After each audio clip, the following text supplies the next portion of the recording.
Bismillahirrahmanirrahim. Assalomu alaykum. Kuzatuvchilar, men umuman bunaqa YouTube kanaliga chiqmaganman. Birinchi marta hayotimda 55 yoshdaman. Chiqishga majbur bo'ldim.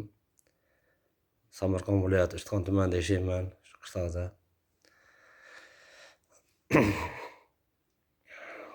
Toshkent shahriga ishlash maqsadida bordim. Ish izlab, shu pul yo'qligidan, shu oilada bir yordam bo'lsin deb boshqa deb Toshkent shahriga borib, Qo'yliq bozorining oldida shu Mardikor bozoriga borib, ish qidirib nima qildim? Yurdim. Keyin bir namanganlik bir O'tkir degan bola, tojik bola ekan. Ish bor aka, 5 ta mol bor. Qarasangiz 3 million oylik beradi, ovqat beradi, yotoq joy beradi, hammasi joyda bo'ladi deb aytdi. Nazarbekda dedi.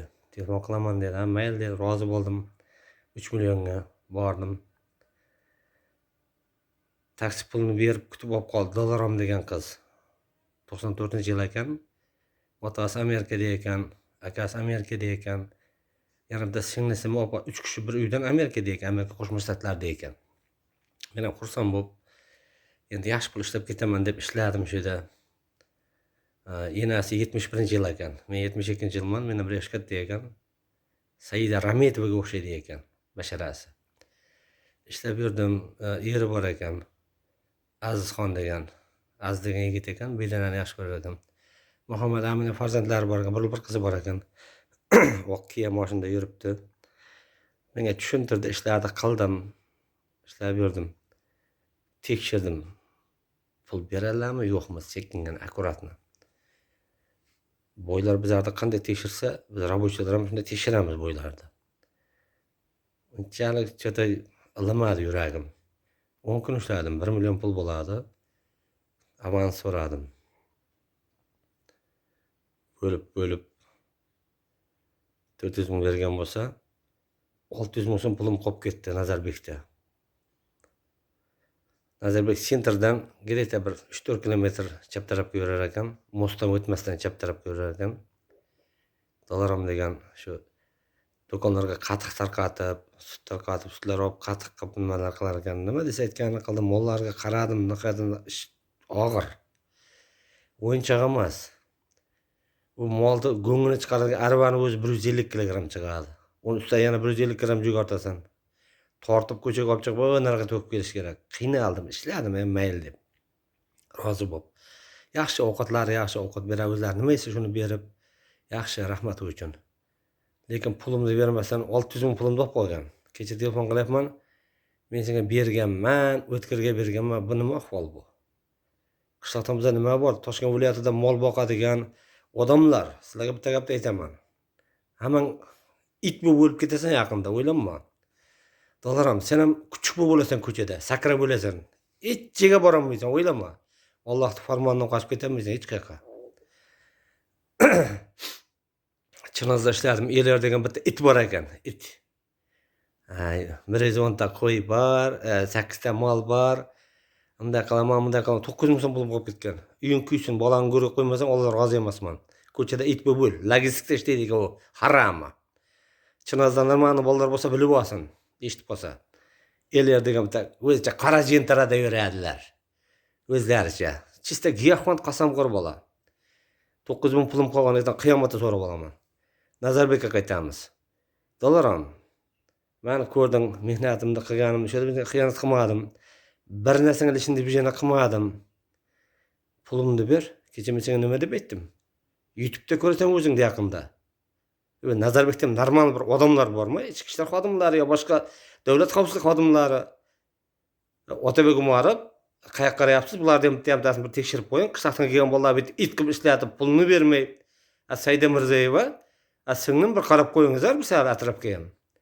Faqat davlat ishlari, siyosat mehmonlar bilan bo'lolmasdan. Qarangizlar bir. Qishloqdan kelganlarni bitib qorqib, pulini bermay, bitib mol boqmay o'ldi sen. Rossiyadan olib keldim. Rossiya ko'rdim, videolarni ko'rdim. Zo'r qilibsan, yaxshi qilibsan. 5 ta sir olib kelibsan. Boplabsan, pulimni ber, o'g'in. Uchib qana o'lib qolman Kiyada. Ering barib yoshgina qizlar bo'lib uylanib qolmasin yana.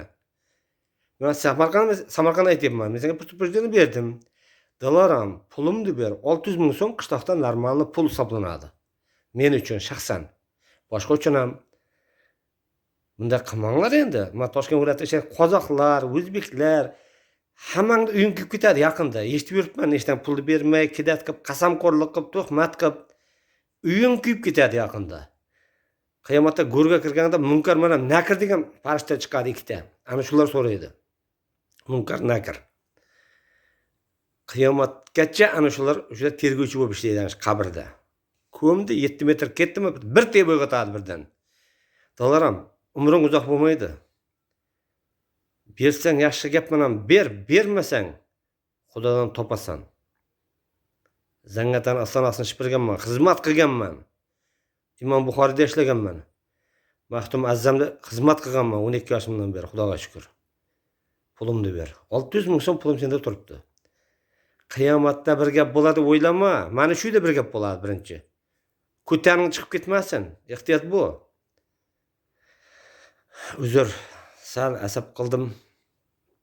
Ochim chiqib turibdi. Bittasi 600 ming pulimni bermasa, Chinozda ana bir uying kuyib ketgan logistikda ishlayotgan ellar chista narkoman bolalar. 9 ming pulimni bermasa, yana bir yerda ishlayapman. Bir Qo'qondan bir ukamiz bor, 400 ming pulimni bermasa, bu nima ahvol? Bu men shu hasharga bordimmi sizlarniki? Qishloqdan borib. Toshkentdan kelyapman, uydalar kutib o'tiribdi. Pul olib kelyapti endi, yaxshi bir go'sht pishab kelsa kerak, mazza qilib bir Samarqand nonlar olib kelsa mazza qilamiz deb men pusta kelib turibman. Tushunyapsanmi bu ahvolni? Xudoni jazosiga uchrab ket, baring, o'likkaning ko'chada qolsin. Pulni joyiga qo'yib qo'y. Yana qayta telefon qilaman. YouTube'ga yana chiqaraman men. Negativga, крайний случай. Ulug'bek Ashurmani boshqacha men tayyorlayman hali. Omon bo'lsin. Davay, sog' bo'linglar.